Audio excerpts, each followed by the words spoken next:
Olá pessoal, Tony Rodrigues, Além da Notícia.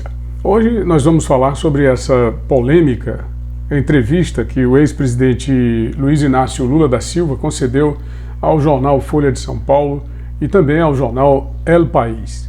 Coincidentemente, são jornais de esquerda que sempre estiveram alinhados com o PT e com os partidos que integram o bloco da esquerda no Brasil, desde que eu me lembro, né? Desde que o PT vem perdendo eleições, ainda no governo de Fernando Collor de Mello, jornalistas da Folha de São Paulo já haviam sido condenados por fazer proselitismo, por fazer panfletarismo político contra o então presidente Fernando Collor, independente das ações patéticas protagonizadas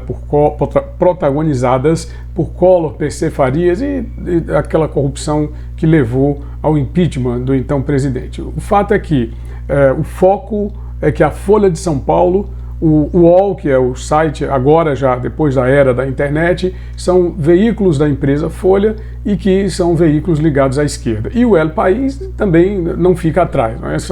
Embora neguem, eles negam de maneira assim abjeta, eles mentem de maneira vergonhosa. Eu gostaria que você conosco participasse, deixando o seu gostei, se inscrevendo no canal e ativando as notificações para receber nossas publicações futuras aqui do canal Tony Rodrigues Além da Notícia. Bom, sobre o jornal Folha de São Paulo, com relação ao ex-presidente Lula, acho que dispensa até qualquer tipo de maiores comentários, depois de tudo que foi dito já pelo José Neumann e Pinto, pelo pessoal lá do Movimento Brasil Livre e vários dos políticos que tiveram a oportunidade na Câmara Federal e no Senado de analisar o desempenho redundante, patético, extremamente ridículo e mentiroso, né? Porque me parece até que é uma doença essa que tem o ex-presidente Lula, é uma preferência pré-clara pela mentira.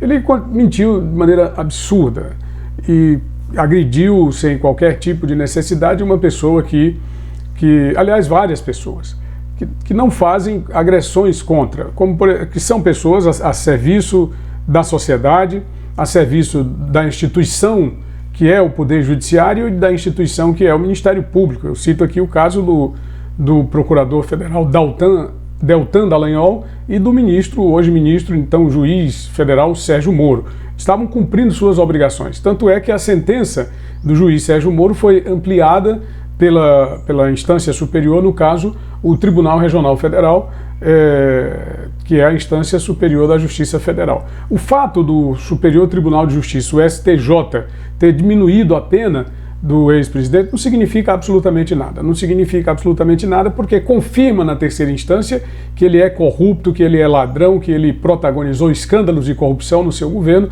nesse caso aí do triplex, né, que chama-se corrupção passiva e lavagem de dinheiro. Ter recebido o benefício indevido como agente público principal da nação e tentado esconder esse recebimento ilegal. O outro fato sobre o STJ é que, enquanto o TRF4, que é uma corte de juízes togados, ou seja, de juízes que têm o compromisso da lei, o compromisso da legalidade com o império da legalidade, o STJ, que é um tribunal, é uma corte política de ministros indicados por presidente da República, desde Fernando Henrique, desde Dilma Rousseff, o próprio ex-presidente Lula, não tem esse compromisso da legalidade. O que eles têm é o compromisso da maioria, são votos, eles emitem votos com o compromisso da política, o compromisso com os seus e daqueles que os indicaram. A gente está vendo aí agora os escândalos contumazes que envolvem o Supremo Tribunal Federal. Isso é triste para a democracia brasileira? Não resta nenhuma dúvida. Triste por demais. Por quê? Porque mostra que no Brasil não estão prevalecendo os fatos, e sim as versões. Não está prevalecendo a Constituição Federal que deveria nortear o pensamento legal ou as leis ordinárias. Está prevalecendo o sentimento político de ministros em função daqueles que os indicam, mesmo que seja o maior ladrão da história da humanidade, no caso, o ex-presidente Luiz Inácio Lula da Silva. lamentável a postura do jornal Folha de São Paulo, que já foi um dos jornais mais considerados quando ainda a sociedade brasileira não tinha a noção que tem hoje sobre o comportamento da imprensa brasileira. Mas o jornal se comporta hoje, infelizmente, como porta-voz de um salafrário, como porta-voz de um bandido, de um criminoso internacional.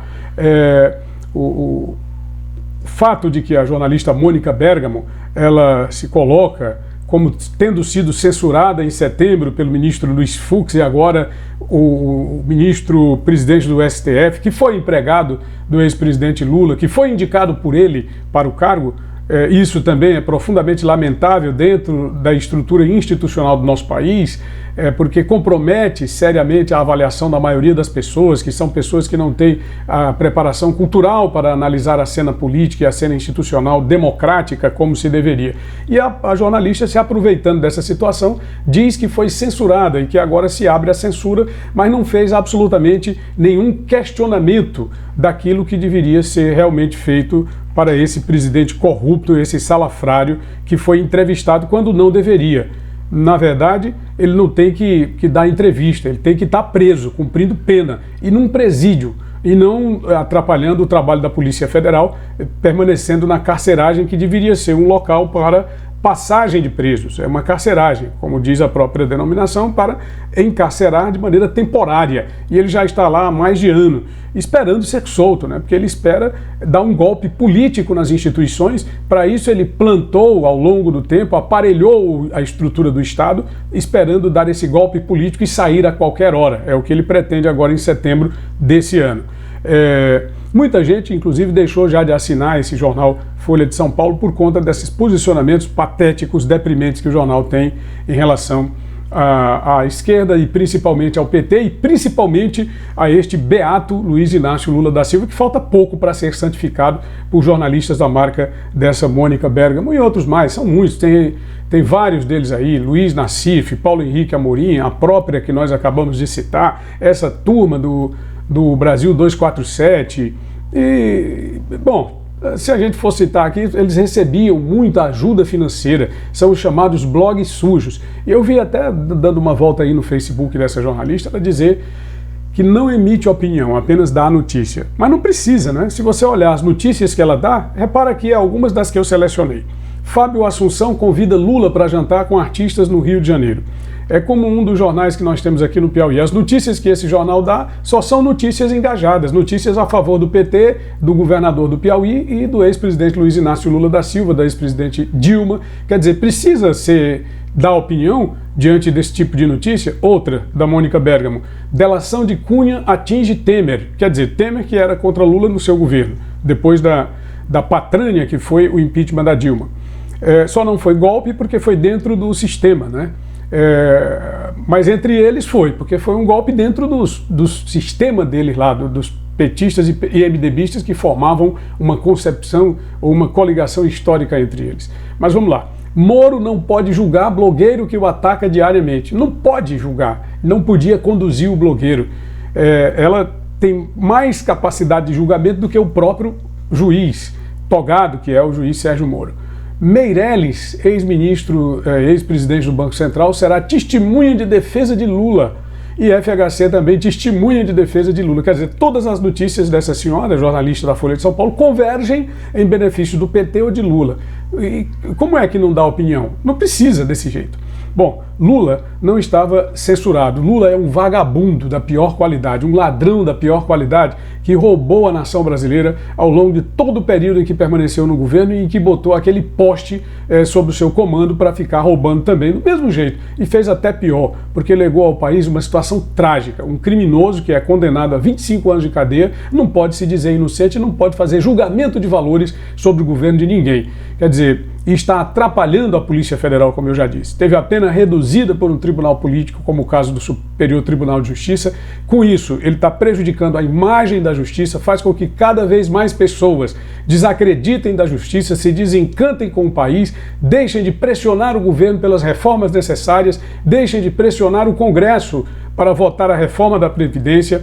e deixem de fazer com que a reforma da Previdência seja empreendida e faz com que permaneça esse mesmo sistema previdenciário que tem levado o país ao fundo do poço, porque o próprio PT esteve no poder e não fez uma reforma, sequer discutiu com a sociedade essa reforma que é tão importante para nós brasileiros. Agora vamos falar um pouquinho sobre esse El País, esse outro jornal que não tem qualquer tipo de serventia a não ser de surrupiar dinheiro através de faturas com matérias pagas pelos governantes do PT ou pelos governantes da esquerda. Aqui mesmo no Piauí eles já fizeram esse tipo de coisa. Qual é a do El País? É muito simples, fazer campanha para o PT, fazer campanha para Lula, para Dilma, divulgar supostamente no exterior, ou com essa carapaça, não é, de que seria um jornal internacional, porque aí eles dizem, olha, repercute no exterior a entrevista de Lula. Qual exterior? El País. Bom, eu desconfio desde sempre desse jornal, mantido pelos governos petistas e pela esquerda desse mundo acorrentado ideologicamente pelos políticos dessa esquerda fajuta, que tanta maldade, tanto malefício tem causado à humanidade. Vide o caso de Cuba, vide agora o caso da Venezuela, aqui mais perto da gente.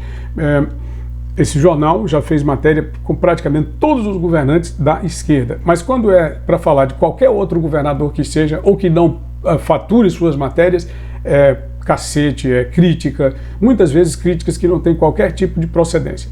Por exemplo, o jornal, esse El País, nunca contou absolutamente nada sobre os crimes de Lula, sobre os crimes da ex-presidente Dilma, nunca se propôs, nem a Folha de São Paulo, e muito menos o El País, a fazer uma entrevista com Eduardo Cunha, com Sérgio Cabral.